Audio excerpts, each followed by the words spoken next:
The origins and development of both Christian and pagan Gnosticism are cloaked in considerable uncertainty and enigma. Although the Gnostics were known to be prolific in their writings, only a scant portion of their works has reached the present day. This loss is largely due to the hostility they faced from the early Christian Church, which, once it attained dominant authority, systematically eradicated whatever texts it could find that belonged to the Gnostic tradition. The term Gnostic comes from the Greek word for knowledge or wisdom, and those who identified with this title claimed access to hidden truths tied to early Christianity.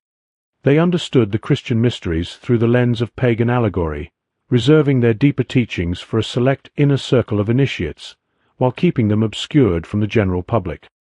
Simon Magus, the enigmatic figure mentioned in the New Testament, is frequently regarded as the earliest leader or originator of the Gnostic worldview. If this association holds, Gnosticism arose in the period following the lifetime of Christ and represents perhaps the earliest deviation from the emerging Orthodox Christian doctrine. The zealots of the early Church branded all divergent views as diabolical in origin. While even his adversaries admitted that Simon possessed astonishing powers, they attributed these abilities to demonic sources, alleging that malevolent spirits constantly accompanied him. One of the most well-known stories about Simon tells of a mystical rivalry with the Apostle Peter in the city of Rome. In this tale, Simon is said to have attempted to demonstrate his superiority by ascending to the heavens in a chariot of fire. Invisible forces lifted him into the sky, but Peter, witnessing the spectacle, reportedly called upon the spirits to abandon Simon, resulting in his fall and death, a dramatic triumph for the Church's authority. However, the authenticity of this account is highly questionable, as numerous conflicting stories exist concerning Simon's end. Moreover, increasing scholarly skepticism about Peter's presence in Rome casts even more doubt on the narrative. What is evident, however, is that Simon was a profound thinker. In those rare cases where his statements have been preserved, they reveal a mind capable of constructing intricate and elevated ideas. One such surviving passage, said to have been recorded by Hippolytus, outlines the cosmological framework of early Gnosticism. In it, Simon describes two eternal emanations emerging from a single, silent, and unknowable source, one ascending, representing the universal creative intellect, masculine in character, the other descending, symbolizing generative thought, feminine in nature. Through their union, a third realm emerges, a boundless, ethereal region between spirit and matter. Within this realm resides the sustaining Father, who nurtures all beings subject to the cycles of creation and dissolution. This vision portrays existence as a dynamic interaction between complementary principles, generating reality through a state of balance or midpoint, referred to as the pleroma. From this ethereal pleroma, a distinct being, the demiurge, was formed, a paradoxical figure who both transcends mortality and remains entangled in it, responsible for shaping the physical world and the trials bound to it. In Simon's teaching, three interrelated pairs of forces, called syzygies, flow out from the unmanifest source, representing the foundation of all existence. These paired principles, mind with thought, voice with name, reason with reflection, form the matrix through which the heavenly beings were brought into expression. These entities, often understood as angelic or divine intelligences, became the architects of the lower realms, operating under the influence of the demiurge. The original doctrines proposed by Simon Magus and his successor Menander laid the groundwork for what would become an intricate and varied movement. Over time, later adherents expanded, altered, and sometimes misunderstood these foundational ideas, leading to the diverse landscape of Gnostic thought that followed. Gnostic tradition was generally divided into two principal branches, often referred to as the Syrian stream and the Alexandrian stream. Though they shared core beliefs, the Alexandrian current leaned more toward pantheistic interpretations, while the Syrian was distinctly dualistic in nature. The Syrian form retained much of the influence of Simon Magus, whereas the Alexandrian school was rooted in the teachings of Basilides, a perceptive Egyptian Christian who claimed to have received instruction from the Apostle Matthew. Like Simon before him, Basilides espoused a doctrine of emanations and displayed a clear affinity for Neoplatonic thought. The entire Gnostic framework, in fact, revolved around the concept of divine emanations serving as a bridge between the opposing realities of pure spirit and unformed matter, two ultimate principles believed by the Gnostics to coexist eternally. While some credit Basilides with establishing Gnosticism as a defined system, many argue that the core principles were already set in motion by Simon Magus earlier on. Basilides, working within the intellectual climate of Alexandria, infused his doctrines with elements drawn from Egyptian Hermeticism, Eastern mysticism, Chaldean star lore, and the moral vision of Persian metaphysics. His efforts sought to reconcile early Christian teachings with the esoteric insights of the ancient mystery traditions. A central concept attributed to him is that of Abraxas, a symbolic term for the divine, whose letters, when interpreted through a certain mystical method, were believed to carry profound cosmological significance. According to some writers, Abraxas represented the sum of the spiritual powers that governed existence, each one a distinct cycle or force, with the totality expressing the hidden nature of the supreme source. This name was thought to encapsulate divine energy through symbolic numeration, linking it to ancient solar deities like Mithras. Abraxas was commonly depicted as a hybrid figure, a human torso with a rooster's head and serpents for legs. This image was rich in symbolic meaning. The rooster, associated with alertness and insight, stood for foresight. The serpents, twined where legs should be, were seen as manifestations of nous and logos, intellect and word, both of which guided inner perception and mental clarity. The arms of the figure held tokens representing other divine powers: wisdom, in the form of a protective shield, and strength, represented by a whip or scourge. Such imagery reflects the view that the divine is expressed through layers of principle or force, each one unfolding from a deeper cause. In regard to the figure of the Demiurgus, the architect of the material world, the Gnostics held differing views. This being was said to have shaped the visible realm with the assistance of 6 emanations or spiritual agents, drawing them forth from his own essence while remaining distinct from them. Originating from the pleroma, the subtle substance that arises from the union of spirit and matter, the Demiurgus was viewed by some as a misguided or even malevolent force, whose creation served to entrap human souls in a false and limiting reality. Others, however, interpreted him more charitably, as a divinely charged servant merely carrying out the will of the hidden and unknowable source. In certain Gnostic circles, the identification of this lower creator with the biblical God of Israel, Jehovah, emerged, casting the latter not as the ultimate divinity, but as the sovereign of the material domain alone. This idea later found echoes in esoteric movements like the Rosicrucians, who similarly distinguished between the Lord of nature and the true spiritual origin. Traditions throughout the world include tales of deities who straddle both heavenly and earthly realms. Odin of Norse myth, for instance, is one such figure, at once divine and yet bound by mortality, subject to the cycle of fate and time, and still honored as a supreme intelligence in his own sphere. Such archetypes mirror the Gnostic perspective of layered divinity, where even the highest powers may bear traces of limitation within their manifestation. The Gnostic interpretation of the Christ figure is both unique and thought-provoking. Members of this tradition claim to possess the only true images of the divine Syrian, though these were likely stylized representations inspired by earlier depictions of solar deities from pagan traditions. Nonetheless, they were among the earliest visual references Christianity had to offer.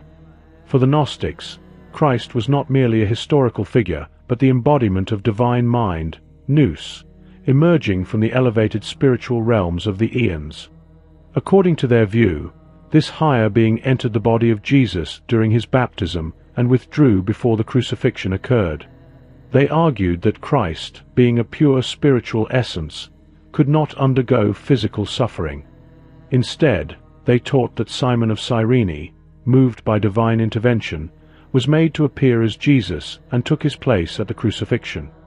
One account attributed to an early Christian writer describes how, when the unknowable and eternal Father witnessed the decay of human nature, he sent forth his first emanation, nous, into the world as the Christ. This divine envoy came to redeem those who placed their faith in him and to deliver them from the grasp of the cosmic creators who had shaped the material world. This celestial presence assumed the human form of Jesus and performed wonders among mankind. In Gnostic teachings, humanity was seen as comprising three distinct types. There were those who worshipped only the natural world, often dismissed as primitive or undeveloped souls. Others, such as the followers of Judaic tradition, revered the demiurgus, the artisan of the physical cosmos. Finally, there were those aligned with Gnostic insight, who venerated the true spiritual principle, the nous, and recognized the luminous truth of the higher spheres. Following Basilides, Valentinus emerged as a key figure in the continuation and expansion of Gnostic philosophy. He enriched the doctrine with an even more elaborate structure, introducing numerous divine pairs originating from the primal depth, and giving special attention to the figure of Sophia, wisdom in her virginal form. In mystical texts associated with this stream, particularly those known collectively as the Pistis Sophia, a wealth of detail unfolds regarding the eons and the beings inhabiting their realms. Writers such as James Freeman Clarke have commented on the broad influence Gnostic thought exerted on early Christianity, noting that while the ideas may now seem remote or strange, they once held substantial sway within the Church. Curiously, certain scientific notions within Gnostic texts have found unexpected confirmation in more recent discoveries. Over time, various sects arose from the broader Gnostic current, including the Valentinians, the Ophites, who honored the serpent as a symbol, and the Adamites, who embraced a form of radical spiritual innocence. By the time late antiquity gave way to a new era, Gnosticism's influence had largely faded. Efforts were later made, especially during the medieval period, to revive its doctrines, but the loss of key writings hindered these attempts. Even so, fragments of Gnostic wisdom linger in modern spiritual movements, though often under different names and without recognition of their origins. In fact, several key Gnostic ideas have found their way into formal Christian theology, and many reinterpretations of Christian thought today unknowingly echo the old Gnostic view of divine emanation and layered realities. The figure of the Greco-Egyptian god Serapis, known to the Greeks by this name and to the Egyptians as Asar-Hapi, remains cloaked in deep mystery. While Serapis was a recognizable presence in the symbolic system of Egyptian temple rites, the true meaning behind this deity was reserved for those who had undergone the secret initiations of the Serapic tradition. It is likely that even the general Egyptian populace had no real understanding of his deeper identity, which was revealed only to those within the innermost circle of his cult. No complete description of the Serapic ceremonies has survived, but an examination of the god's symbolism and imagery provides important clues. In a message once given to a ruler of Cyprus, Serapis spoke of himself in mystical terms. "I am a god revealed to you in this way. My head is the star-filled sky, my chest the rolling sea, my feet are the solid earth, my ears are filled with air, and the sun's radiant beams are my eyes." There have been numerous, though largely unconvincing, attempts to explain the origin of the name Serapis. One suggestion noted by Godfrey Higgins connects the term Soros, the Egyptian word for a stone coffin, with Apis, the living emblem of Osiris in the form of a bull. This would render the name Sorosapis or Sorapis, meaning the tomb of the bull. However, such an explanation seems unlikely, as it would imply that the Egyptians revered a coffin personified as a man, which contradicts the spiritual depth of their religious system. Some ancient thinkers, such as Macrobius, believed that Serapis represented the sun, particularly because his statues often featured a radiant crown or nimbus. The Roman Emperor Julian, in his address on the solar deity, described Serapis as embodying the essence of several gods, Jove, Pluto, and the sun all united in one form. In the Hebrew language, the term Saraph, which shares a root with Serapis, means to blaze or to burn, and from this comes the name of the fiery seraphim, beings of radiant spiritual energy. A more widely accepted interpretation of the name's origin connects it to a fusion of Osiris and Apis. Ancient Egyptian belief held that the dead were merged into the divine essence of Osiris. While the link between Osiris Apis and Serapis is clear, the theory that Serapis was simply a title for the deceased Apis bull does not align with the sophistication of Egyptian theology. More likely, the priesthood used Serapis to symbolize the living soul of the cosmos, the anima mundi. In this scheme, Apis represented the physical form of nature, while Serapis denoted the spiritual essence which animates it, departing the body at death though bound to it during life. C. W. King proposed that Serapis may have originated from Brahmanic traditions, with his name possibly derived from Saroda or Sripar, both names linked to Yama, the Hindu lord of death. This theory gained support from legends describing Serapis, in the form of a bull, being driven by Bacchus from India into Egypt. The precedence of Indian esoteric traditions lends further weight to this possibility. Other interpretations of the name Serapis include meanings such as the sacred bull, the sun in the constellation Taurus, the soul of Osiris, the holy serpent, and the departure of the bull. The final expression refers to an old ritual in which the Apis bull was ceremonially drowned in the Nile, an act believed to take place at regular intervals to complete a sacred cycle. It is widely believed that the renowned statue of Serapis housed in the Serapeum of Alexandria was not originally created for that city, but had been venerated under another name in the distant city of Sinope before being transported to Egypt. There exists an old tale suggesting that Serapis was once an early Egyptian monarch credited with laying the foundation of their intellectual and spiritual traditions. Following his passing, he was elevated to divine status. According to Phylarchus, the name Serapis signifies the force that arranged the universe into its harmonious structure. In Isis and Osiris, Plutarch recounts the story behind the impressive statue of Serapis that stood in the Alexandrian temple. During his reign over Egypt, Ptolemy Soter experienced a peculiar dream in which he saw a towering statue that seemed to come alive, commanding him to bring it quickly to Alexandria. Puzzled by the vision and unaware of the statue's location, Ptolemy sought guidance. At that moment, a well-traveled man named Sosibius stepped forward and claimed to have seen such a figure in Sinope.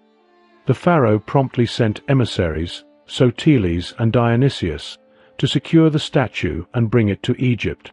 After much delay, the image was finally retrieved, not through diplomacy, but through stealth. The officials fabricated a tale that the statue had animated, departed its shrine on its own, and boarded the ship set for its journey to Alexandria. Upon its arrival, it was presented to two initiated priests, Timotheus of the Eumolpidi and Manetho of Sebennytos, who at once declared it to be Serapis. The priests further identified it with Pluto, a calculated move that allowed the Greeks and Egyptians to recognize a shared divinity, thereby bridging their religious systems. Descriptions of the statues of Serapis found in temples throughout Egypt and Rome emphasize their Greek character more than Egyptian. Some depictions showed the deity encircled by a great serpent, while others portrayed him as a synthesis of Osiris and the sacred bull Apis. One account that seems to capture the essence of his appearance presents him as a tall, commanding figure, combining masculine vigor with gentle elegance. His expression was thoughtful, even mournful. His hair was long and styled in soft waves, falling across his chest and shoulders, while the beard gave contrast to an otherwise delicate face. He was typically draped in full-length robes, which, according to the initiated, concealed his dual nature, both male and female. Various materials were used to construct the images of Serapis. Some were sculpted from marble or stone by expert artisans. Others were fashioned from metals, whether common or precious. One monumental statue was said to have been assembled from fitted metal plates. Within a labyrinth dedicated to Serapis stood an immense image of the god believed to be carved from a single emerald. While some later writers claimed it was merely green glass molded into shape, the Egyptians maintained that it matched the qualities of genuine emerald and passed all traditional tests of authenticity. Clement of Alexandria recounts a remarkable composition used in the crafting of a statue of Serapis, assembled from an assortment of metals, such as gold, silver, tin, and lead, combined with a variety of Egyptian gemstones, including sapphires, emeralds, hematites, and topazes. These elements were finely ground and blended with pigments said to remain from the funerary rites of Osiris and Apis. The result was a distinctive statue of deep blue hue. Some depictions of Serapis appear to have been fashioned from material of exceptional hardness. One tale tells of a Christian soldier, acting under orders from Theodosius, who struck the statue in Alexandria with an axe, only for the weapon to shatter and emit sparks. There is reason to believe that Serapis may also have been honored in serpent form, reflecting a pattern seen among various exalted deities in both Egyptian and Greek tradition. The god was known by the title Theon Heptagrammaton, signifying a divine being whose name consisted of 7 characters. Names like Serapis, Mithras, and Abraxas share this feature. In sacred chants dedicated to Serapis, priests would intone 7 distinct vowel sounds. Artistic portrayals sometimes show him bearing horns or wearing a headdress of 7 radiating beams, interpreted as representations of the divine intellects expressed through the solar light. According to a respected encyclopedia, the earliest confirmed appearance of Serapis in historical records occurs around the time of Alexander's death. Serapis stood alone among the deities as the one whose counsel was sought for the ailing ruler. The esoteric teachings of Egypt were categorized into 2 levels: the lesser mysteries, associated with Isis, and the greater mysteries, linked to Serapis and Osiris. Some scholars believe that only priests could participate in the greater mysteries. Even the royal successor was excluded until officially crowned, at which point he assumed the dual role of monarch and religious figurehead. The number of initiates permitted into these higher rites was deliberately small, and those admitted were bound to preserve the teachings in absolute secrecy. Knowledge about the ceremonies connected to these advanced initiations comes partly from studies of the secret corridors and underground chambers once used in the rites. Beneath the Serapeum that Theodosius later destroyed, complex mechanical devices were discovered, built by the priests to serve the initiation process.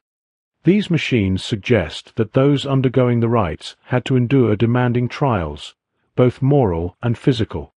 If they emerged successfully from the winding passages and difficult challenges, they were finally brought before the image of Serapis, a grand and solemn figure, glowing in concealed illumination. Labyrinths played a prominent symbolic role in the mysteries tied to Serapis. In one depiction by E. A. Wallace Budge, Serapis is shown as a creature with a human body and a bull's head, resembling the Minotaur. These mazes were seen as symbolic of the deceptive complexities of the earthly realm, through which the soul must navigate on its journey to enlightenment. Within the labyrinth resides the beastly part of human nature, the bull-headed figure, that seeks to hinder the soul entangled in worldly illusion. In this interpretation, Serapis takes the role of challenger or examiner, confronting the aspirant striving for union with the divine. The maze also likely mirrored the structure of the cosmos, with the bull-headed being representing the sun as it moves through the intricate pathways formed by planets, moons, and stars. The Gnostic initiates were well aware of the hidden significance of Serapis, and through Gnostic teachings this deity became deeply entangled with the early formation of Christianity. It is even reported that the Emperor Hadrian, during his time in Egypt, remarked in a letter to Servianus that the devotees of Serapis were indistinguishable from Christians, and that the leaders of the Christian community also paid homage at his sanctuary. According to his account, even the Patriarch, while in Egypt, was compelled to revere both Serapis and Christ. The unsuspected role of Serapis as a precursor or model for the figure of Christ becomes more apparent when considering the words of C. W. King in his study of the Gnostics. He observes that the face of Serapis, marked by a solemn and noble gravity, appears to have provided the earliest inspiration for standard depictions of the Saviour. Given the strong resistance among early Jewish converts to any form of idol or image, it is likely that no representations of Christ's appearance were attempted until long after the last of those who had seen him in life were gone. As time passed, Serapis came to assume the functions once held by other deities of both the Egyptian and Greek traditions, rising to a central and supreme place in the religious thought of the time. His worship endured until a decisive point in the later period of the Roman Empire, when an imperial decree was issued calling for the destruction of his cult.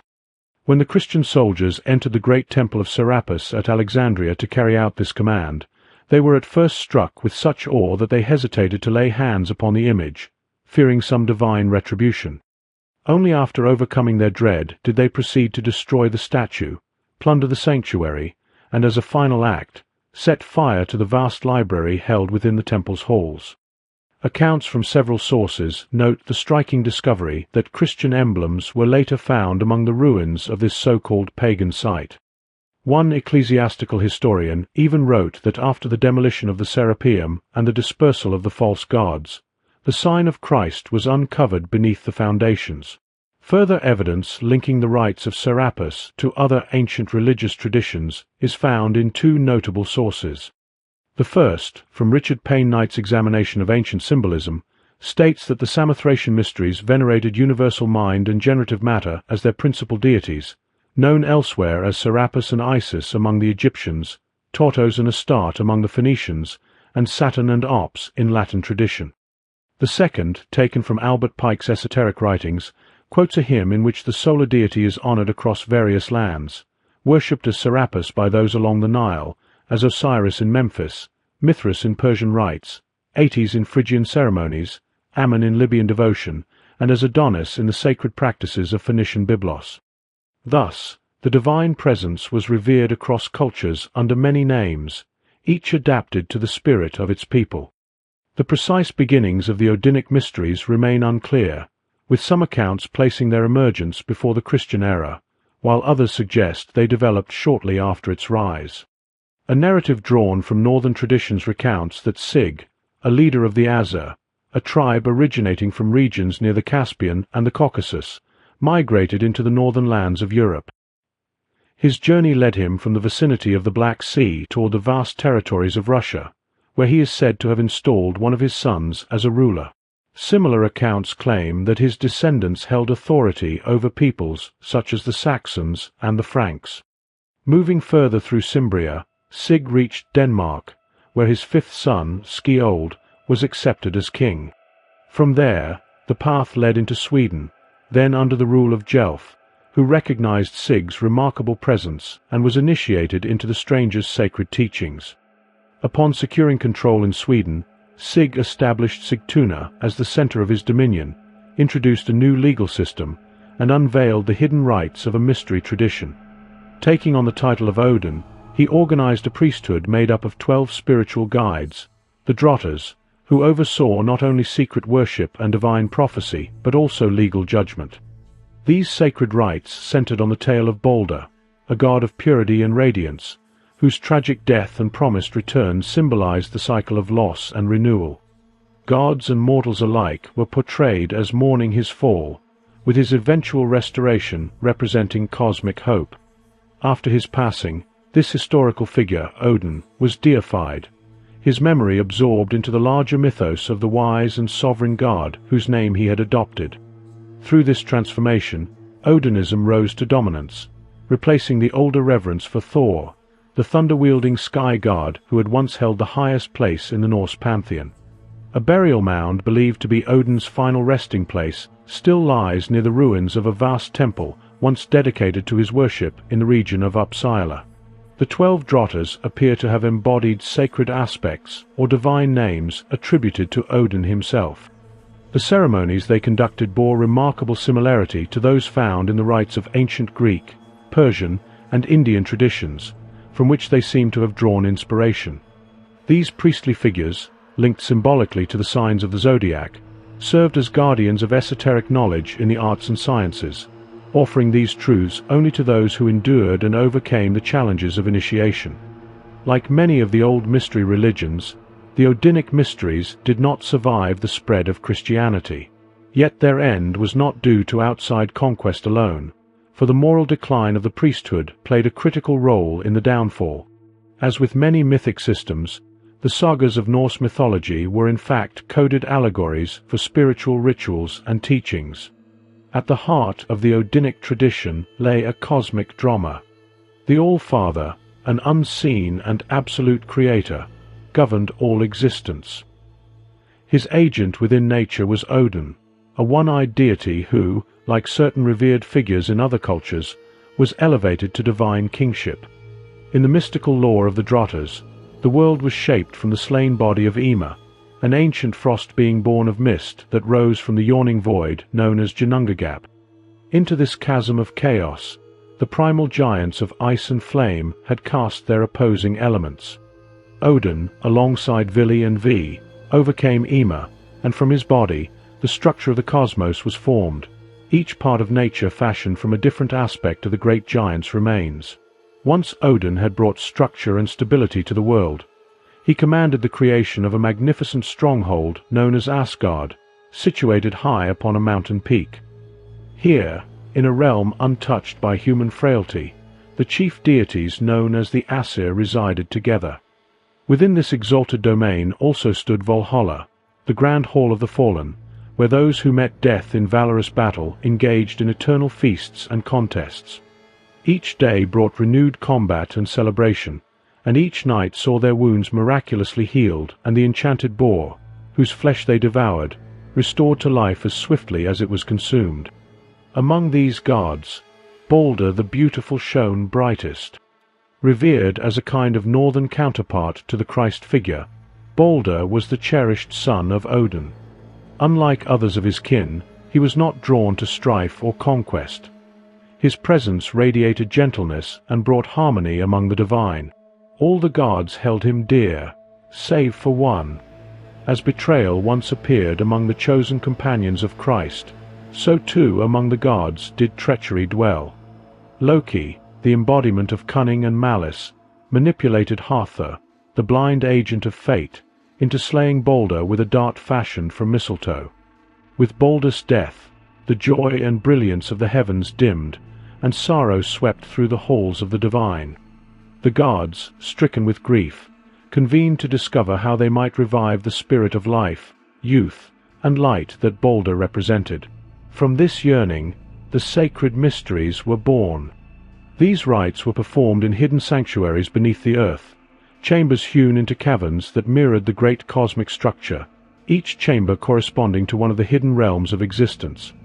The seeker, hoping to gain entry into these ancient secrets, was tasked, unknowingly, with bringing Balder back to life.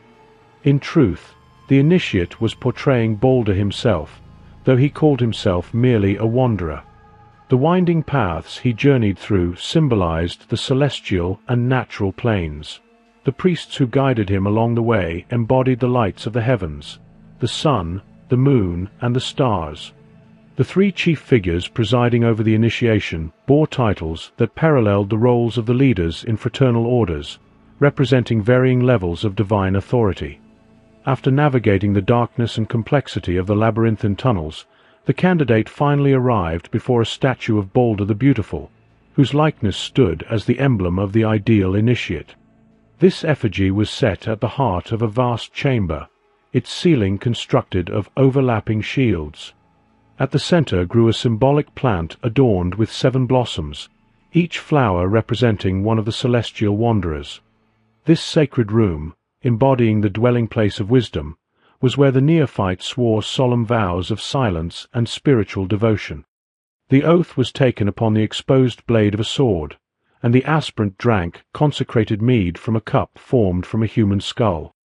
Having endured every trial and endured every test laid in his path to deter him from divine knowledge, the initiate was at last granted access to the hidden wisdom of Odin, the spirit of enlightenment itself. He was awarded the sacred ring in Balder's name, greeted as one reborn, and recognized as having symbolically died and returned, without having undergone physical death. The renowned musical cycle by Richard Wagner, Der Ring der Nibelungen, draws its inspiration from these ancient rites of the Odinic tradition. Though Wagner altered much for artistic expression, his epic 4-part work captures the grandeur and spiritual depth of the old legends. Starting with Das Rheingold and moving through Die Walküre and Siegfried, the saga culminates in a powerful and tragic finale, Götterdämmerung, or Twilight of the Gods.